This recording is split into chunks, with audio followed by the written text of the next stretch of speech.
जमाती कमरे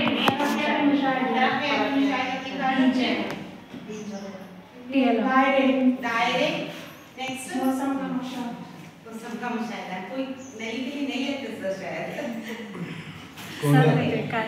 तो जमाती कमरे के लिए बैग्स की जरूरत रहती, प्रोग्रेस चार्ट्स की जरूरत रहती, कार्ड्स की जरूरत रहती, टट्टे जो दायरे होते हैं ना उसकी जरूरत रहती है, मंडवान बिल्कुल जो उर्दू में नली कली का निजाम होता है उसी तरह एक एक्स्ट्रा रूम भी इसके लिए क्या करना, हमें रजा को तैयार करना है। तो सेम जिस तरह 80 मिनट्स का पीरियड उर्दू में होता है इसी तरह इंग्लिश की ईएनके का भी पीरियड 80 मिनट्स ही रहेगा। ओके, तो इसके कीवर्ड्स जरा जान लो। L1 यानी L2 L3, तो इसमें 2 सेशन किए गए हैं। LS एक सेशन है और RW एक सेशन है। LS यानी लिसनिंग एंड स्पीकिंग के लिए एक सेशन रहेगा, RW यानी रीडिंग एंड राइटिंग के लिए ही, दोनों के लिए प्रोग्रेस चार्ट यानी दोनों के लिए तरक्याती मुशाहिदाती सेपरेट होगा। LS के लिए भी होगा और RW के लिए भी होगा। वर्क बुक्स भी उनके ऐसे ही हैं, LS के लिए एक बुक है और RW के लिए भी एक बुक है। एक्चुअली ये सेशन कैसा दिया गया है, LS फर्स्ट सेम के लिए है, RW सेकंड सेम के लिए। हमारी तदरीस मौसर होना, इफेक्टिवली बच्चा लर्न करना, उससे कुछ सीखना है तो हमें क्या करना, LS और RW को साथ लेकर चलना है। दोनों प्रोग्रेस चार्ट और दोनों किताबों को अगर साथ लेकर चलें तो हमारा जमाती कमरे का जो हमारी जो टीचिंग है वो बच्चे में असरअंदाज होगी। ईएनके की जरूरत होना नहीं चाहिए, हमें किस लिए चाहिए ईएनके? खेलोसी को चल रहा, कन्नड़ा चल रहा, नॉर्मल इंग्लिश चल रहा था नहीं, तो ईएनके किस लिए चाहिए थी? ईएनके की जरूरत होना नहीं थी जो स्कूल्स में दे रहा था। रीजनल लैंग्वेज एक बोल के रही थी, वो चल रही थी। साथ साथ में आपके हालात में हमारे स्कूल्स को अगर हम लोगों को कंपटीशन देना है तो फॉरेन लैंग्वेज भी सिखाना बहुत जरूरी है। जैसे बहुत सारे स्कूल्स बाइलिंगुअल में कन्वर्ट हो चुके हैं, बहुत सारे प्राइवेट स्कूल्स हैं, तो गवर्नमेंट स्कूल में बच्चे को उसकी भी नॉलेज देने के लिए क्या है, ईएनके को उर्दू खेलो सीखो को कुछ एक चुनिंदा डिस्ट्रिक्ट्स में लाते हुए अप्लाई करके नेक्स्ट उसे पूरे एंटायर स्टेट को लाया गया। बिल्कुल उसी तरह ईएनके के लिए 2016 में एक हिसाब तैयार किया गया और 2017 में मंगलूर, कुरुमपुर जैसे एक चुनिंदा इसमें क्या है डिस्ट्रिक्ट्स में उसको अप्लाई करके जब वहाँ पे वो मौसर साबित हुआ, जब वहाँ पे वो टीचिंग बेहतरीन लगी तो उसको क्या है 2018-19 में तमाम स्टेट के लिए एक कंपलसरी बना दिया गया है।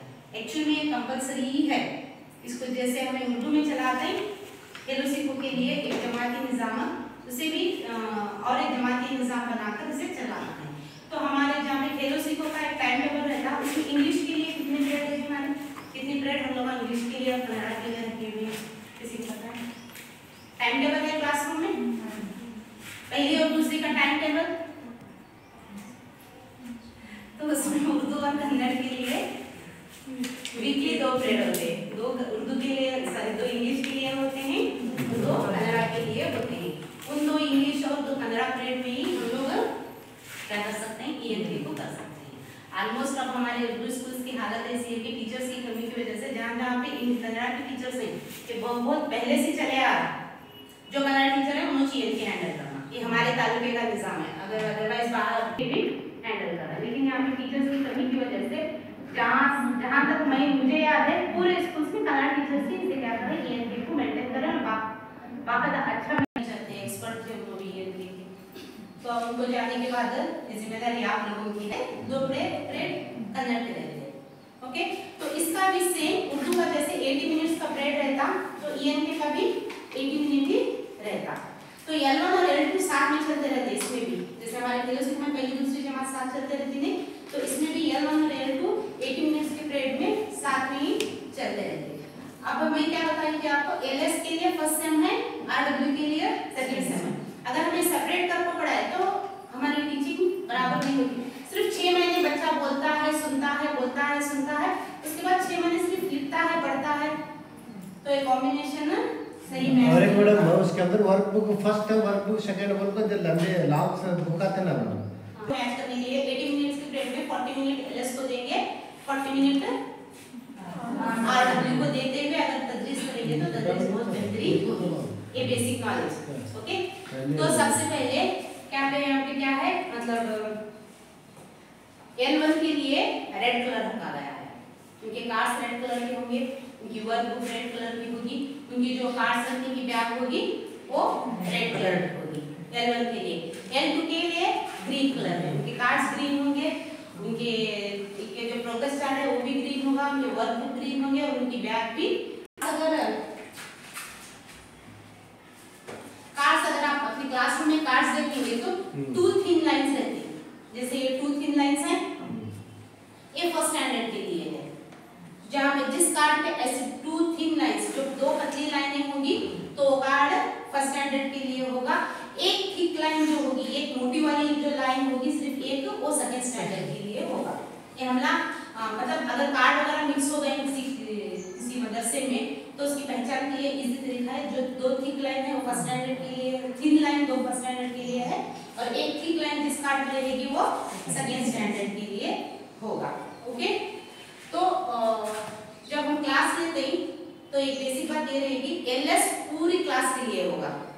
एलएस जो होगा लिसनिंग एंड स्पीकिंग पूरी होल क्लास के लिए चलेगा। आरडब्ल्यू तट्टे के तहत चलेगा। तट्टे मतलब ये तट्टे रहेंगे। ओके, इसे इंग्लिश में नाम नहीं दिया गया, तट्टे ही बोलते हैं। ये तट्टों के तहत एलएस पूरी होल क्लास के लिए होगा। आरडब्ल्यू तट्टे प्रोसेस के हिसाब से बच्चा इसमें आगे बढ़ेगा। तो 3 तट्टे हैं इसमें भी 3 तट्टे हैं। फर्स्ट वन रहेगा teacher support, first one teacher support है।